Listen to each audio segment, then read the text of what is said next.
Healthcare is too expensive. Employers are offsetting costs onto their employees. Who will make health benefits affordable for hard-working Americans and their families? You will! This is the Empowering Plans Podcast, a show dedicated to helping you once again emphasize the benefits in your benefit plan. Now prepare to learn, Plan, save, and protect with the FIA Group. Well, hello, everybody. Welcome back to yet another FIA Group podcast, Empowering Plans with the FIA Group. I am so happy to be here with you this Wednesday afternoon. Of course, we're recording on a Wednesday afternoon. You could be listening any day of the week. That is one of the many benefits of the FIA Group Empowering Plans podcast, is that we are on demand. We come to you where and when you're ready to have us. Speaking of people that we're happy to have, with me, Ron Peck, Chief Legal Officer of the FIA Group, is the one and only Corey Crigger, Senior Attorney of Provider Relations.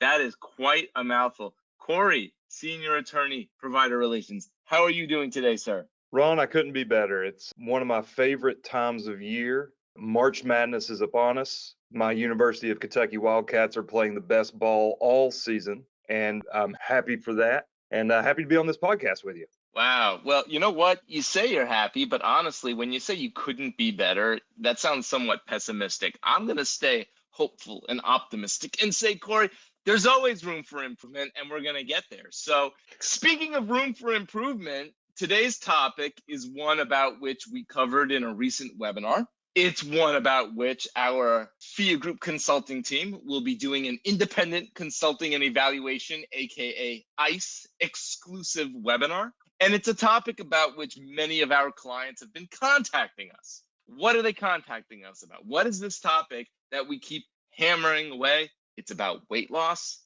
and it's about weight loss drugs in particular. And this is something that has been a hot topic for the better part of a year. We wanted to wait and see sort of which way it was going to go before we really dug in deep into this subject matter. And the demand for guidance, the demand for advice has only increased. And so now is the time to really talk about this topic. And before we get into the details, Corey, the issue or the subject itself of weight loss drugs, and health benefit plans, I think it addresses or it covers multiple sort of subtopics. One of those topics has to do with off-label usage. Okay, so how your plan, and as a plan administrator or somebody who services these benefit plans, how do you view and handle off-label usage, drug usage in general? Because there may be times when it's the same exact drug, same medication, but if it's prescribed for condition number 1 instead of condition number 2, it costs half as much. So if you're a benefit plan that wants to cover that medication, why wouldn't you have the plan participant go and get the prescription for condition number 1 instead of 2? Why wouldn't you engage in off-label drug usage if it's going to have the desired effect for less cost? And the reason that's so relevant here, of course, is because despite the fact that celebrities and people on social media constantly refer to Ozempic. Hey, Corey, are you on the Ozempic for weight loss? Ozempic, the weight loss drug.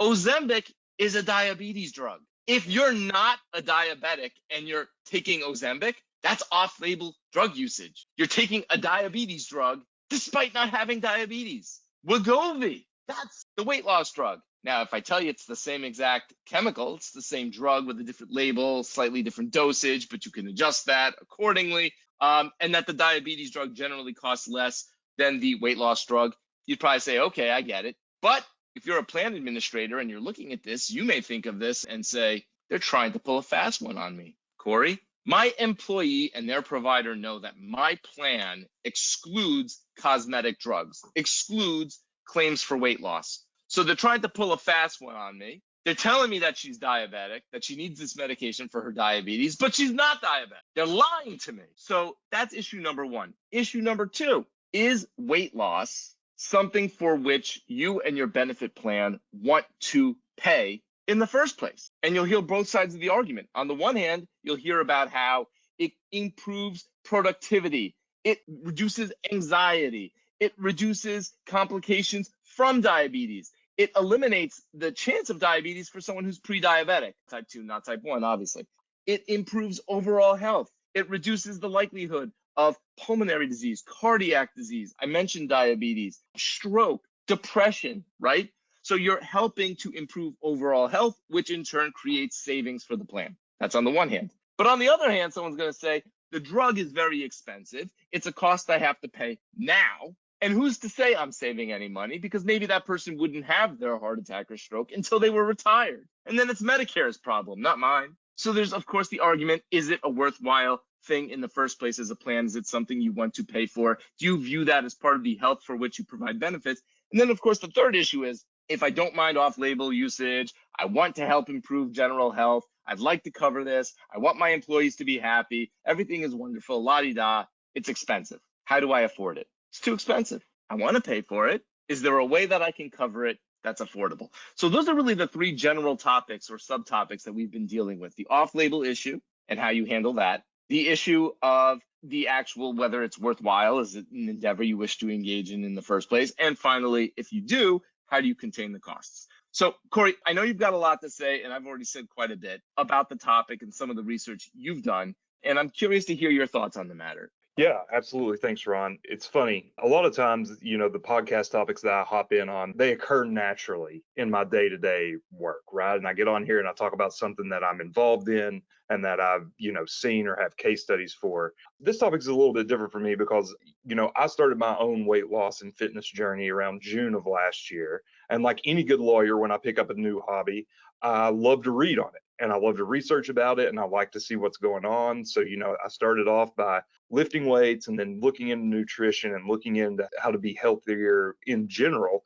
And of course, when you're researching those topics, these GLP-1s are everywhere, right? So kind of as an offshoot, I ended up becoming very interested in this topic before we even started talking about it at FIA on what seems like a daily basis, probably more accurately a weekly basis in some form or fashion. But I'm very interested in this topic. It seems that it's taken the nation by storm. It's getting a lot of commercial push.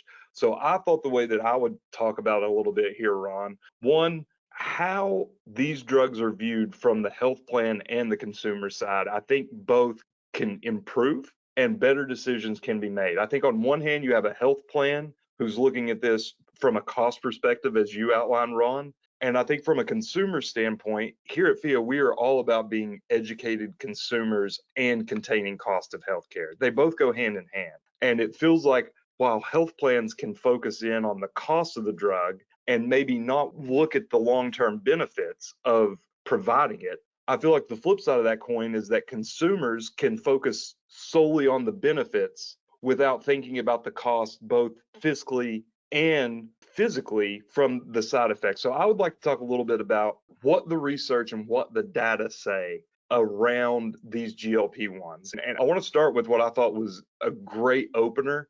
In my research on this topic, the way that these drugs started being engineered were biologists found out that the Gila monster, and if you're from Eastern Kentucky like me, you wanted to pronounce it Gila, G-I-L-A, pronounced Gila though, for everyone who's interested. This lizard that exists, this Gila monster, can consume the amount of calories it needs for an entire year in 3 to 5 large meals. So scientists looked at this animal and they said, how is this possible? How does this animal consume the amount of calories it needs for such long stretches of time by eating so slowly? And what they found out was that their blood is saturated with GLP-1, right? And these semaglutides are GLP-1 analogous injections or oral tablets now. I think that at least a couple of the products you can ingest orally are a way to up the way that your body produces GLP-1. So you look at nature, you see this animal, you research this animal, and a medical breakthrough happens, which is absolutely great. But we've leveraged this and we've looked at it and we said, okay, so if we can increase the GLP-1 in humans, then we can get the benefits of it. Again, as Ron stated, Ozempic was the first one that really hit the market as a diabetic drug, and now there's been a recent uptick in popularity because of the weight loss benefits. So I think we need to talk about how this works, right? Essentially, The definition of how these semaglutides work is it inhibits the effects of gastric emptying and also simultaneously reduces the glucose levels in your body. So that's a very scientific word. I'm not a scientist. I am a lawyer. A podcast that I listened to on this topic a few months ago dumbed it down for me and said it slows down digestion. That is the main way that this product works. That the gastric emptying, or the layman's terms to say that would be your digestion is slowed down. So if your digestion is slowed down, it's taking your body longer to process food. The longer it takes you to process food, the longer you stay full. Therefore, you are not as hungry as frequently. You are consuming less calories. Ergo, you get some weight loss benefits from this. And then the glucose levels being reduced, that's how it gets the benefit of helping treat diabetes, right? So that's kind of the way that these things work. I think it's important, and a lot of times I don't know if people don't talk about this enough, is the side effects that come with these types of medications. And again, this is me being a devil's advocate, just talking about data to help health plan sponsors, or maybe a consumer out there is listening, someone who's on the fence about, hey, I would really like to kick 30 pounds. I would really like to improve myself a little bit. And maybe Wegovy or Zepbound is on the table for you. Let's get the information in front of you, and then you make the informed decision for yourself of whether or not this is or is not the right thing for you. The data show, one, that within a year of ceasing using a semaglutide, you are going to regain 66% of the weight that you lost. Okay, this comes from a study that was published in 2022. There was 2,000 participants in this study. They did a double-blind study where they had half of the study on 68 weeks of a semaglutide. The other half were on a placebo, and then they both received lifestyle intervention, right? They both diet, a little bit more exercise than normal. They did that for 68 weeks. After 68 weeks, the semaglutide or the placebo was removed, and also the lifestyle intervention was removed. So at the 68-week mark, the group that was on the semaglutide lost 17% of their body weight versus the placebo group, they lost 2%. So obviously, it boosted weight loss, even though both groups were receiving the same type of lifestyle intervention. There was a massive uptick in weight loss for those receiving the medication versus those on the placebo. The next 68 weeks, after they had been removed, the group on the semaglutide had gained back 11.6% of the weight that they lost, and the placebo group had gained back 1.9%. So basically, there was no long-term lifestyle change. They were on a placebo, so it wasn't doing anything to begin with. And when they removed the lifestyle intervention, they went back to normal. And by week 136, the semaglutide group had only a net loss of 5% of their body weight. There are other studies out there that show that on that 24-month to 36-month, a lot of participants weighed more than when they started. So again, I just say that to say, like all these quote unquote kind of fad weight loss drugs that seem to come around every decade or so, right? I think when I was in college, it was hydroxycut. Before that, it was fen-phen. There are studies that show that the weight loss will rebound if you discontinue the drug use. Whereas if you stay on it, you're going to rebound a little bit based on your body reaching a state of homeostasis, but it's not as dramatic as when you come off the drug forever. So that's the first point that I would bring up to consumers there. So Corey, you bring up an interesting point, right? Because I look at, as you're saying this, and obviously it's very interesting for really anybody who is concerned about their own health, the health of their loved ones, friends, etc., and is just interested about the science. But as somebody who's working with health benefit plans, I also look at it from the perspective of a plan administrator or a plan sponsor, right? And right away, I'm thinking of things like medical necessity, right? So if this is a medication or a drug that does not have a true impact on a person's health or well-being in the long term, i.e., if the weight's going to come back, is it medically necessary, right? So if it's being used as a medication to reduce blood glucose in a diabetic, I don't think there's any question that it's having a real impact on their health and well-being, and therefore would meet and satisfy the definition of medical necessity. But if a person is not diabetic and they're only taking it for weight loss, but that weight loss is going to come back, so that the long-term complications that are caused by weight gain, i.e. heart attack, right, stroke, so all that cardiovascular health, you really haven't impacted it in the long term. Have you actually treated a person's medical condition, and therefore would this be deemed to be medically necessary or not? And the reason I ask about medical necessity in particular is it's always important that we obey the terms of the plan document, right? We don't want to pay claims in excess of what the plan allows. Why is that? Well, one, because we have a fiduciary duty to our plan participants to only use their money, their contributions, in a way that they've agreed to, which is as set forth in the terms of the plan. If you go and you change the terms after you've got their cash in hand, that's reneging the deal, and you're not abiding by the terms to which they agreed when they agreed to pay you in the first place. That's issue number one, is that fiduciary duty.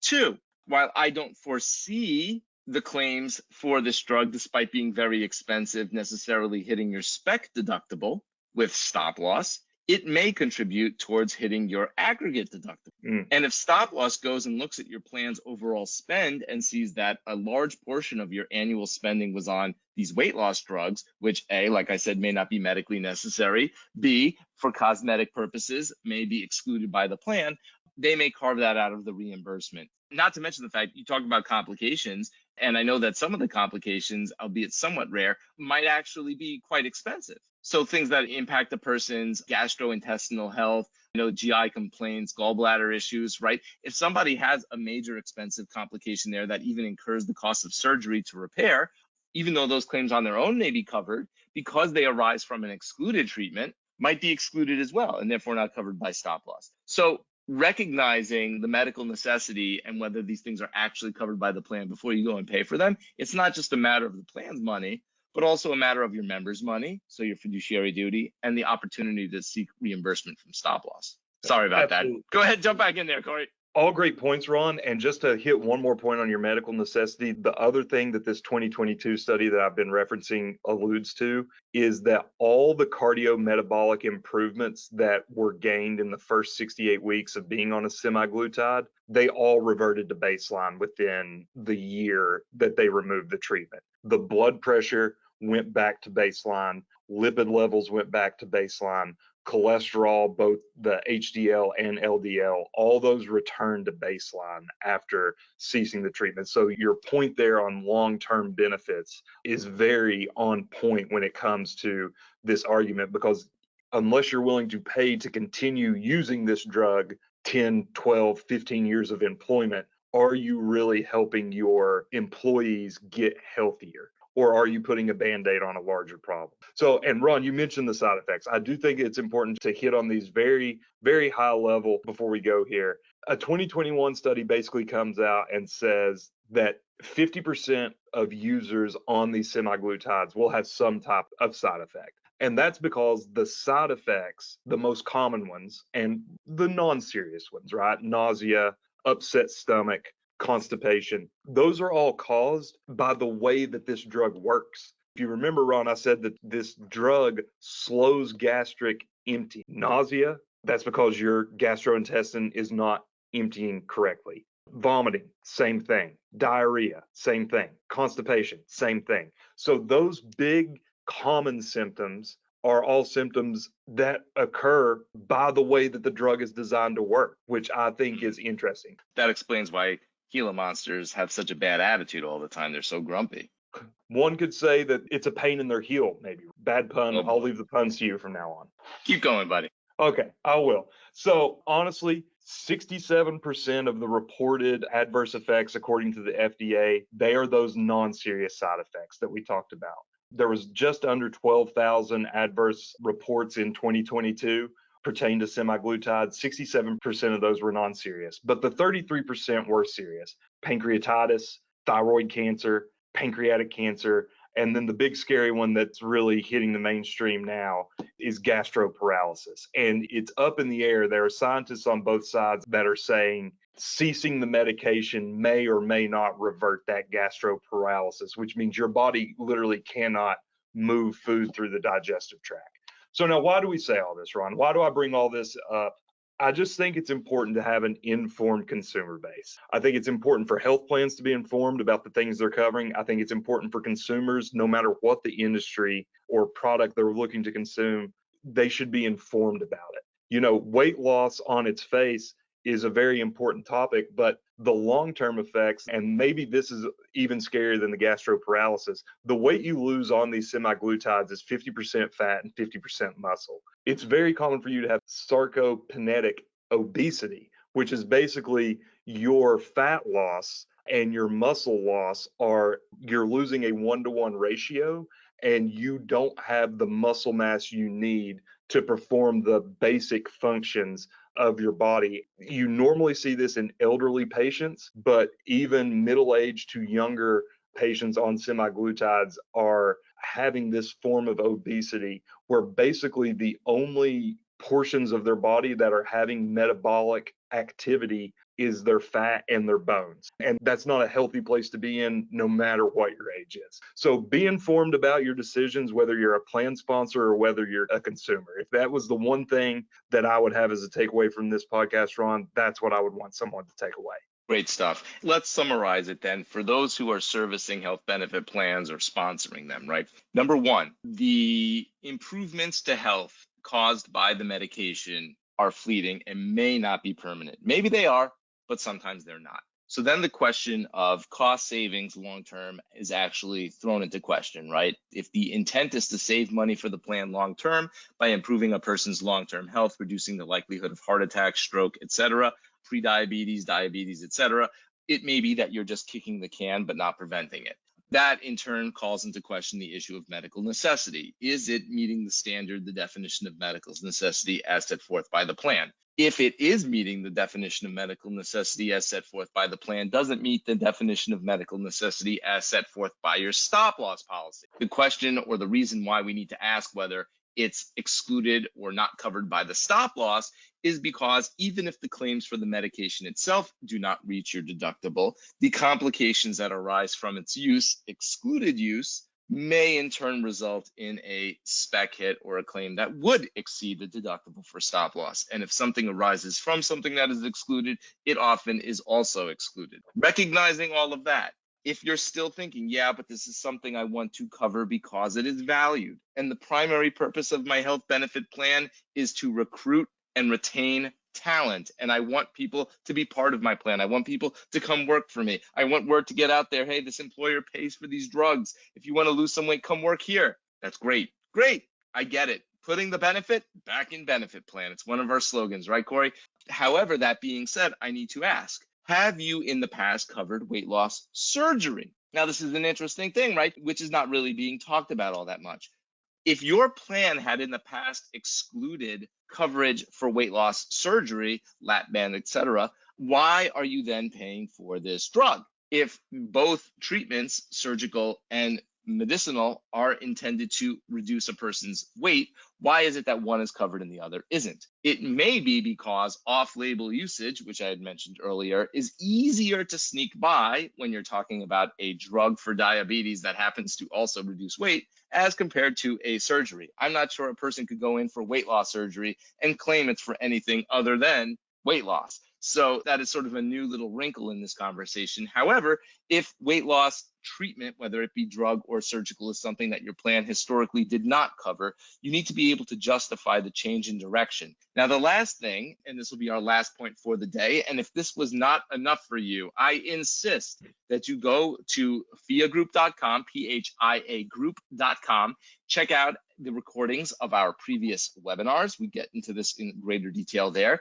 Additionally, if you have specific questions or concerns, you can contact us and we'll put you in touch with the experts on our consulting team regarding this topic. So this is not the end of the conversation. It is only the sampler or appetizer. Should I be talking about food and appetizers in a weight loss podcast? Probably not. But the last thing I'll mention is the idea of these rebates or coupons, which I'm hearing about. I understand that it's being advertised, hey, if you're if you don't have someone else paying for it, it's only $100 a month, right? Out of your pocket. Here's a coupon. Here's a payment plan, right? Making it much less expensive than if the plan pays for it. I will caution you, however, that often these deals from the manufacturer require that the individual be uninsured. And so it's important to note the difference between being uninsured, meaning I don't have insurance, and being insured but not covered for this particular medication. So if you're looking at alternative payment methodologies for these types of medications, and you've heard about some sort of manufacturer coupon or discount program where the patient pays for it themselves out of pocket, they get a really sweetheart deal compared to what the plan would pay, and then maybe you'll reimburse them for their out-of-pocket expense. Net, that's a huge savings, and if it works out, great. However, take note of the fine print. Please don't defraud the manufacturer. Don't claim that the person doesn't have insurance at all when the truth is they have it. They just don't have coverage for this particular drug. So it's all in the fine print. As the lawyers like to say, semantics matter. So with that, our semantics come to an end. Corey, very interesting topic. I'm sure this is not the end of the conversation, but only the beginning. This is going to go long because, as you mentioned, this is something that's popped up for decades. So on behalf of myself, Corey, the entire team at the FIA Group, we thank you for your time. We thank you for your energy. We thank you for your passion. The industry thanks you for your involvement. And we look forward to another Empowering Plans podcast with the FIA Group. We'll talk to you soon. Be well.